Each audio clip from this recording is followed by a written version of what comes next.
Hey, what's going on, guys? It's Chidori. I'm here with a video of a comprehensive how to cycle and snipe professionally.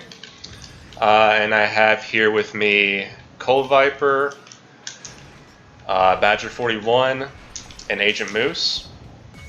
And we'll just go ahead and get right to it. So in Ratchet Deadlocked, there are three main weapons that people usually use to cycle with, and that is the magma cannon. It's like a little blast weapon. It's used for close range. And then you have your B6, which it shoots a little bomb. The main weapon you'll be using and you'll need to practice with is the sniper right here. And the sniper is mainly used for mid to long range. So Cold Viper, if you can come over here just real quick for me. Alright, so if you can just stand like right there. So as you can see, we're about mid-range right here, and I am going to try and snipe Cold Viper real quick, like that.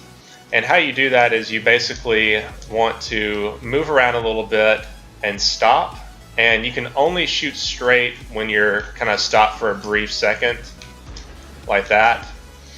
But yeah, let's see. Yeah, Cold Viper, you can come back over here when you spawn. So let's see. Try charge booting away from me, and just only charge booting, and I'm gonna try and hit you. So in this game, we have charge boots, and people will move quickly for a couple of seconds at a time, and you can predict where they're going to stop and take your shot. And so I'm gonna try and hit Cold Viper real quick while he's charge booting.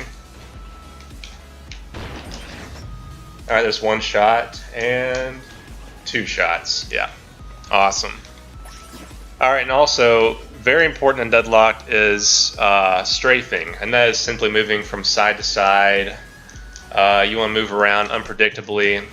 And there are several strafes I'll tell you about right here. If you want to move around and try and strafe me out, Cold Viper. Firstly, this is the mirror strafe. I'm trying to kind of copy Cold Viper's movements the best I can, and this can kind of trip opponents out occasionally because they expect you to maybe follow a certain different pattern, not their own, so you can really trip them up that way. But then there's just this simple left-right strafe that I'm doing right here. This is the most common one. You can just use it and stop and shoot, essentially. But you want to mix this up instead of just doing left and right, because you can become very predictable. So say you might want to like go left for a couple more ticks and then right, and then you might want to add a jump in there. My personal favorite is the single jump snipe. So essentially you strafe a little bit from left to right, you do a single jump and then shoot. And then there's also, I would not recommend this for sniping per se. This would be more close range B6. I know an old player, Quabi, was very good with this. It is called the double jump strafe. And essentially what you do is you double jump to one side and come back down quickly to the other side. It just really trips people up because they think you're going to land, say, on that one side you double jumped on. But if you just cut back very quickly, they will most likely not hit you. Oh, and when you're close range, if you want to come here just real quick, Cold Viper, and you're with the sniper only, you don't want to stop moving. You always want to continuously move, and you can just hit your opponent like that.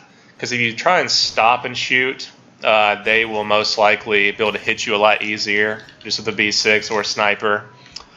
And the little last strafe trick I'll show you right here is the mag shot strafe. And let me actually suicide my V2 real quick. Alright, so the mag shot strafe is essentially, you're about mid-range, long-range, and someone's fighting you. And so if you get like one shot on them, you can jump in the air, shoot mag, and shoot again. And what this does is the quick mag shot while you're in the air, on some people's screens, will kind of like, it'll block your character out for a split second, and people won't be able to see where you're moving to. So that can just help in some scenarios. But really that's it for strafing. I'm sure there's some more strafes out there, but those are the basics and tips and tricks that I know. So now moving over to the weapon switching order. Now I basically play with the sniper, mag, sniper, B6. That's my usual order. But you can also do mag, B6, sniper. And these had their own advantages in some ways. Like I know I prefer having the mag snipe combo out for long range. Like KOTH, if you can go out that way where I can't really see your name. And so see, like here you have the magma cannon, and there's like a little dot in the center of the magma cannon HUD, and where you can see like where your shot might go. And when you switch between a magma cannon and sniper, you see their name for a brief second. And this is where you can take your shot essentially, like that. And then if you if you're up close, both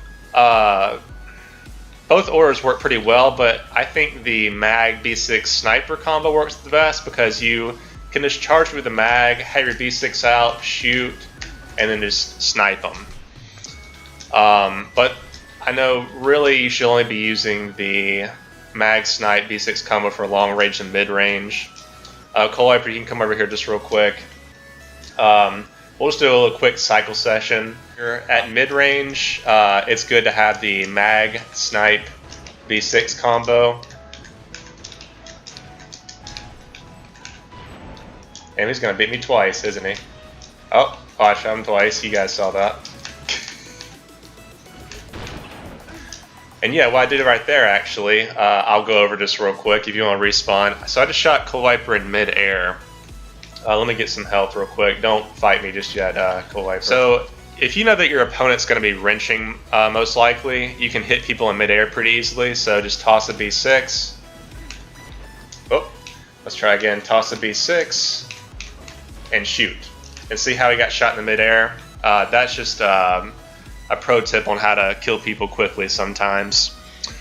All right, and then in cycling you want to change your style up a little bit. You don't want to just B6 one time every single time. You want to do multiple B6s occasionally, like 2, 3, or 4 to trip people up. Let's see. We'll get a better example when KOTH respawns. Alright, so if you just want to fight me like normal KOTH, so I'm going to throw a couple of B6s at him. Oh god, he got a good hit on me already. And so just kind of tripped him up a little bit. 3 B6s instead of just 1. It's a little less predictable. But you want to incorporate that into your style. And so KOTH, come over here real quick. There's also a very useful trick with your wrench. Your wrench is very powerful on the PS2 DL. It can take about 2/3 of your health away. And a great combo for this is a B6 wrench. So if you catch your opponent just kind of distracted, just you can stand still for this. Distracted like they're facing someone over here with a sniper, you can just come up behind them and B6 and wrench. And it kills them in just a one-hit KO. It's a really great combo. And something you should use in games when you can. But don't overdo it because the wrench takes up like a second of time. So you could be probably using that for like, sniping, mag B6, etc. So don't overuse it, but use it in situations that are beneficial to you. And now, so as you guys know, we have charge boots right here. So this is controversial. A lot of people don't like it, but it is very effective. And it's called, you basically use your charge boots multiple times on people close range. So KOTH, if you just stand still real quick. I can go right here, do one charge boot, a second charge boot, and then kind of like line up a B6 and shoot. Yeah, so when you're in close range, there's some techniques. You don't, like earlier, you don't want to just always try and have the sniper out only and try and snipe people. So KOTH, if you just kind of move around, like left, right kind of stuff. If you get close to the magma cannon, you can also shoot and stun your opponent, and then pop them with a sniper, and I just failed miserably 4 times in a row. There we go. But that's one way you can easily snipe your enemy when they're close range using the mag sniper combo. And then like the B6 sniper combo is very good for mid-range. So like I want to toss a B6 real quick at him, make him flinch, and then just snipe. Really, really effective to stop your enemy in its tracks. Because it pauses them for a brief second so you can get that snipe in. And then I know one thing to kind of trip your style up, and I'll need to suicide this V2 since it's getting one hit. But if you're up close, you don't always just want to be on the ground trying to snipe in B6. You want to be in the air. So it's very effective to be up close and try and jump snipe essentially. And so you want to like try and stun your opponent and then jump snipe them, because most likely they're going to be throwing B6s in your face and get mags in your face as well. So there's that. So like let's just try a quick close-up match Cold Viper. See, like I had to avoid the B6 right there, and I was able to get a jump snipe on him. But let's see, Cold Viper, when you spawn, I'll show you where to stand. We're going to move over to something called wall sniping and jump sniping. If you can stand right there. So this is something I would recommend you not abuse. People are not going to like. They're probably going to kick you from your games if you do this. Or just, not want to play with you at all. And that is a tactic called wall sniping. And Cold Viper wall snipe up there against me. So you see Cold Viper's kind of going around and trying to hit me, Cold Viper. Yeah, and see how he can just hide behind the wall, and the lag on Deadlocked can actually make it to where people will get hit, but they won't on their screens because they move behind the wall so quickly. So it's very frustrating. I wouldn't abuse this, but people are wall sniping on you. You might want to do it. So like, see, I just jump snipe Cold Viper from behind the rock, and there's like a KOTH hill over here. You can get behind here just very briefly, I would recommend, and just try a jump snipe out for strategy. But those are very helpful and useful, but I wouldn't abuse them in games since people kind of get frustrated with it. And let's see. So Cold Viper, if you can come over here for me. Just stand up here. There's this thing that I would not recommend doing often in games. It's called jump pad sniping. They're hard to hit. It takes a little practice, and you're very easy to hit when you do them, because what you have to do is you have to jump, and like right at the top of that jump, you can let your snipe go, and so you have to kind of stand still, and people can easily hit you. So I want to try a jump snipe. Yeah, like that. And so you just can't like do this. If you're moving around, you have to be completely still to do your jump pad snipe. But yeah, I wouldn't recommend doing it too often, but you can still try if you want to try and get a cool shot on people. Alright, so getting back to the wrench, actually, there are some scenarios you can do to help you avoid someone's sniper. And here's an instance right here. So Cold Viper, go ahead and try to hit me when I double jump. Double jump, wrench. See how I just avoid his shot? Double jump, wrench. See, what happens is that there's a slight delay from landing, so the sniper shot goes right through you and under you just in time to where you can avoid it. And also, whenever you're jump sniping occasionally, you want to include this in your combo. Not every single time, but just about. So like, say if I'm right here, I try and jump snipe, I want to do a wrench at the end, just in case he thinks I'm just going to do a single double jump and be able to hit me pretty easily. Oh, and the last thing I'll cover just for quick basics, and I do not personally do this, but I know a lot of other people do, and if you are new to cycling and sniping, I'd recommend you do it. It's something called dotting. And so you see, like, I'll put something on the screen right here when I edit this video. I have like a little dot right there in the center. You can basically get like some tape or a not permanent marker and just mark your TV with it, and you can actually use it to have accurate snipes. And this helped me. I actually dotted back in 2008 to help try and improve my sniping. It did help to a degree, but now I really just don't need it anymore. And that could be your situation, but if you're struggling with sniping, I would highly recommend trying some dotting out, even though people might call you a noob for it. But if it helps you get better, it is what it is.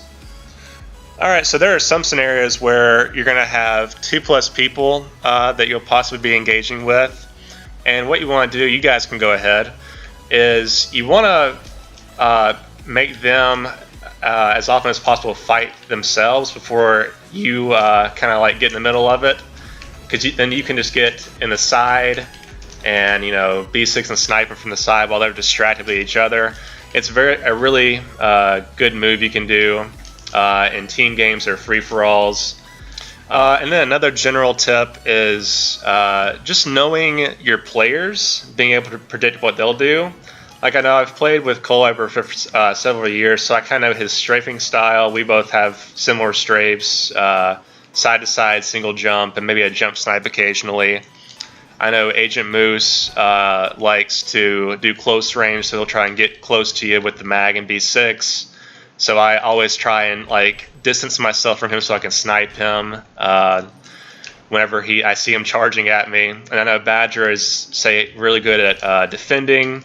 So I know like in a CTF on the map, if I see some arrows at the opposite base, it's probably most likely him. So you want to know your player as best as possible, and this can only come through practice, but you can get that with time. And another really good general tip is whenever you're fighting someone, you always want to try and have the high ground. The high ground allows you to have like a better advantage point on your opponent.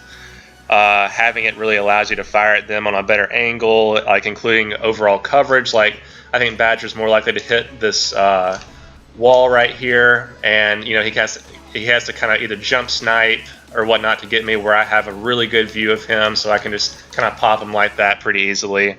But yeah, always go for the high ground if possible in Deadlocked, as opposed to the low ground. If you find yourself in an area where you're kind of like not at the high ground, you probably want to reposition yourself if possible.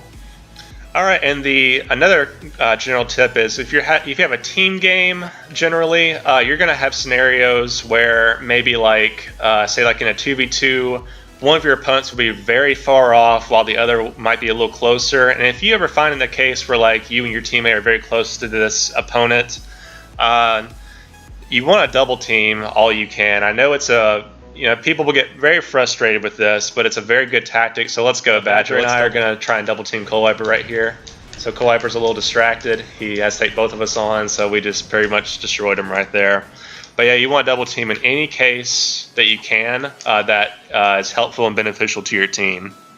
All right, so now for another very controversial topic, it is health running. So in the Deadlock community, it's generally accepted that if you get one kill, you kind of had the right, quote unquote, right to health run. There are some scenarios where I believe that it's acceptable to health run. Say like if you're getting double teamed, like you guys all try and snipe me essentially. Like see they're all trying to get a shot on me, and like I'm outnumbered.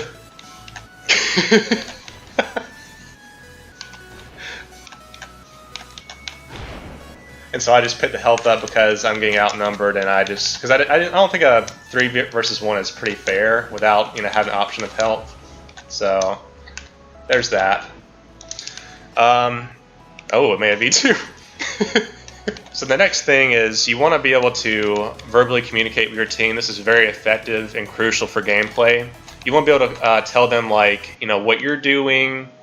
Maybe like if there's a immediate scenario happening, tell them how you're going to handle the situation. For instance, like if in King of the Hill, if the hill spawned in the center right here, you want to let your team know that we all don't want to just be right here in the doorway trying to get in, because the team is going to be B6 in this one doorway. So you want some people to be trying to enter the doorway from say the side right here, like I just did. But yeah, those are just some things you want to effectively communicate with your team, because if you don't have team communication, things just get really messy and sloppy, and you can easily lose your game, essentially. So another general tip you want to do is change your skins up from time to time. Like right here I have Kid Nova. I'd say Kid Nova, Ace Hard Light, and Thriller are my favorite skins. And you just want to do this to it kind of plays into the unpredictability of your opponents. Kind of like you expect them to be a certain skin. It doesn't have much of an effect on them, but it can be like, well, I might be playing like a totally different player kind of feel. So you want to change skins up like every couple of games or just every other day possibly, so people just don't get too familiar with you. Okay, and with that, we're going to move on to some actual game modes and some professional tips I have for you guys when playing these game modes. We will cover Juggernaut, King of the Hill, and Capture the Flag. Deathmatch, you pretty much got an overall view of Deathmatch here. And a lot of people don't play Conquest, but you can use basically what you've learned in the general tips and how to cycle and snipe advice I've given in Conquest. But we'll go ahead and transition over now to King of the Hill. Alright, here we are at King of the Hill and Torval. Right before we get to the King of the Hill basics, I want to mention one thing I forgot to mention in the previous clip, and that is you want to try and land a sniper shot or a B6 as soon as you can on a player. I know this should be common sense, but what it does is it essentially has a psychological effect on the player, because they think, oh my gosh, I just got hit and I have like a quarter of my health left, and if they pop me with the sniper or B6 me on the ground, I'm finished, essentially. So you always want to try and be quick, speedy, and accurate and hit your opponent first, because this will discourage them from essentially trying to finish you off. Alright, so there are some instances where you don't want to stay in the hill, say like when you have 3 people who are about to come at you in the hill. So you guys go ahead and just try and kill me. So what you want to try and do is just run outside the hill, wait for your teammates, or just go hide and toss B6s. Yeah, another tip in King of the Hill, when there's a free-for-all going on or a team game, so you always typically want to take out the best player first. In this case, I would assume Badger would probably be the best in this game. So no offense, Cold Viper and Agent Moose, but I'd probably go for Badger first if I were to see him in the hill, just because I want to take the best player out as quickly as possible and then be able to pick off the other 2 in this case. Alright, so when an enemy is typically in the hill, you want to switch, or 2 people are in the hill, you want one person on your team to kind of distract them at some points while the other person snipes. So let's go ahead and do like a quick battle. Badger rush in and try to distract them, and I'm going to try and just like pop them with a sniper to see, like, they're not focused on me, they're focused on trying to hit Badger and not me. So I was able to like get Cold Viper out of the equation there, and then rush in and take Agent Moose out. Alright, there are some instances where like you will have say both players are in the hill and I have my teammate right here, Badger. And so, like I said earlier, you want to be able to communicate with your team effectively. So say like, Badger, you take the left, I'll take the right, let's go. This will throw them off to where they had to focus on both of us one-on-one, or they try and both just take one of us out, essentially. So I was able to kill Agent Moose. Well, Badger killed Agent Moose and me by accident, but you guys get the point. Alright, and occasionally in King of the Hill, people will make V2s. The best V2 you can have here is the V2B6. If, say like you have, say like all 3 of them are my enemies and they're on the same team, you can just hide behind something while you're waiting for your team and B6 the hill with the V2B6. This is very overpowered. You can take them out very quickly like I just did there. It just takes 2 B6s on the ground for them to die. But it's a very overpowered weapon, and you want to use it when your team is rushing the hill, but you want to stay outside the hill with that V2B6 until you've cleared the hill, essentially. And then you can head in there. But once people start rushing the hill again, you want to exit the hill and just B6 the hill from the side. Alright, so here we are in a Capture the Flag game mode at Temple of Shar. I have the same 3 people with me. I'll be going over the 3 roles. You usually want a 3v3 in a Capture the Flag at the very least, because you want a defender, a middleman, and a rusher. And I will go into depth with all 3 roles and show you how to play them, at least to the best of my knowledge. So first, when you're a defender, your objective is to make a V2. And I see I have one right here. Alright, so Agent Moose is going to try and rush the flag real quick. And I'm going to try and stop him from getting the flag. So I see he's coming up here, so I'm going to try and pop him. Just like that, to stop him from getting any further. Alright, so Agent Moose is going to try one more time to come and take the flag from me. So he's on his way. And I'm going to let him get to the flag in B6 and snipe to stop him. And this is a thing, some rushers will try and rush the base and only focus on getting the flag and not hurting the defender. If you're a rusher, you definitely want to switch that style up to trip them out. Otherwise, they'll just be able to predict you and just B6 the flag and just snipe you. Oh, I just shot him. He lied really hard right there. What happened? Whoa. Yeah, and this is something that DL players deal with a lot, and that is lag on the game. Sometimes people will take 2 shots. It just happens occasionally with everyone, but yeah. Alright, and then the next role is middleman, and it's arguably the most important. Maybe rushing is a little more important, but middleman is very important. What you want to do is you really want to pay attention to how many players or enemies are rushing or defending, and you want to try and match them. Alright, so we're going to try like a quick middleman rush. I'll try and back Cold Wiper up. You go ahead, man. So I just took Badger out because he probably had a V2 in this case, and I took Agent Moose out, and see I was able to help Cold Wiper get the flag, and so he's able to freely run. And I'll just keep distracting Badger and Agent Moose all I can so he can go cap the flag. Alright, there are some instances when you're the middleman where you will see 2 people rushing the flag, and this case you want to back the defender up because 2 people can obviously take 1 person out pretty easily. So Agent Moose and Badger, go ahead and try and rush, both of you rush the flag, and we'll try and kill you.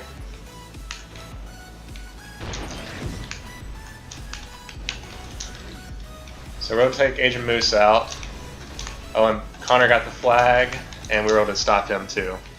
But yeah, you just want to back up the defender wherever you can when you see 2 people rushing the flag. Okay, and then maybe arguably the most important role next to middleman would be rushing. And the rusher, of course, always wants to go for the flag. They want to mix a few things up occasionally, like earlier.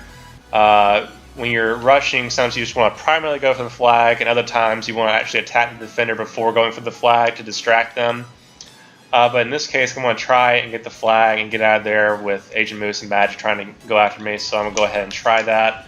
So I'm going to toss a quick B6 at Agent Moose, and I did something very frustrating there actually. I lagged through the flag, and if I would have had it, I probably possibly could have gotten away. But we'll try this again. Right, so I'm going to try to rush one more time. Go, Cold Wiper. So I'm trying to distract with Agent Moose right there, and I lagged through the flag again. Oh my god. See, that can be very frustrating, but alright, so I got the flag. You can use a swing shot over here and just go up. It's a very tactical move with rushing and get away. And see, I had both of them were trying to come over and get me, and I was able to make it. So the thing with rushing is you want to be as unpredictable as possible with just most things in general. And here's some tips and tricks that I do to help me be a little more unpredictable. So there's a way you can jump with your charge boot, and we call this triangle jumping, quote, DL lag jumping. And essentially what you do is you charge boot, you hold triangle, and right before your charge boot is about to end, you let go, and you're able to do a quick jump like I just did, and you can pull a wrench off. And it's very useful for getting it to like maybe higher areas, like that little staircase I went up earlier, or that little spot off in the main temple. And this is something that's not used much anymore, but you can use your swing shot with the flag rapidly. So let me go get a flag real quick, and I'll show you what I'm talking about. Basically what this does on other people's screens is you just kind of look like a little twitchy, I guess, but you swap between the swing shot and the flag while you're charge beating away back to your base. Alright, and say like in this instance, I'm going to try and use the lag jump to avoid being hit by Agent Moose and Badger. So guys, go ahead and try and pop me. So I'm wide jumping, and I made it on top of the stairs. And that kind of threw them off maybe a little bit, and I was able to cap it successfully. Alright, and then there's this other little trick I use occasionally that is very useful when rushing, and that is you can use the triangle button again for this. You charge boot and hold triangle, and then like with your left analog stick, hit to the left or right and wrench, and you will kind of like wrench to the side a little bit. It's a quick way to kind of get out of the alignment of a shot. It can prevent being shot by the sniper that way. But so we're going to try this just real quick. So guys, see if you can hit me on 3. 1, 2, 3. So I'm going to try and avoid them without going on the staircase. I'm just going to go over here and kind of wrench away. So I was able to get to the flag without being hit that way. And so there are several tricks for rushing with the flag. And here's just one I'll show you real quick. I did it earlier. There's different ones for different maps, but you can essentially like charge boot right here, pull your swing shot out, go up, and wrench and just like run away with the flag. It's very, very useful. And I'll have them chase me real quick. So guys, if you can come over here just real quick. And I guess you can stand right about where I'm at right here. Yeah. And so here's another little trick. So guys, try and kill me. You can do the lat jump and swing shot up here and wrench, and I was able to get away without getting popped by them. It's a very useful trick in CTF. Alright, and here we have the final game mode I'll be going over. It is Juggernaut. The objective of this game is to get the most kills as the Juggernaut.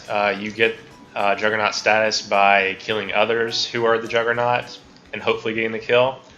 But really, the only advice I can offer here is when you're the Juggernaut, you want to get yourself in very narrow spaces and also get yourself in 1v1 situations as often as you can. And a really good place for this would actually be this tunnel right here. If you're out here in the open with these guys, I mean, they could all just surround me and all sides and just shoot me where I can only, you know, focus on one of them at a time, and they'd probably kill me pretty quickly. But yeah, so typically, like say in Catacrom, if I ever get the Juggernaut, I usually will run in here, just because it's a very narrow passageway and they can't spread out to get me too well, and it's a very narrow area that they can enter in from, so I can better hit them and not get destroyed. Alright, so let's just try this. So guys, try and kill me.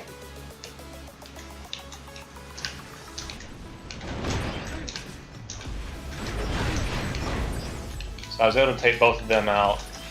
Alright, so that about wraps it up for the how to cycle, snipe, and professional strategies for Ratchet Deadlocked. I hope you guys enjoyed this video. I know it's probably a very long video, but I hope it helps you in some ways when you're playing Ratchet Deadlocked online.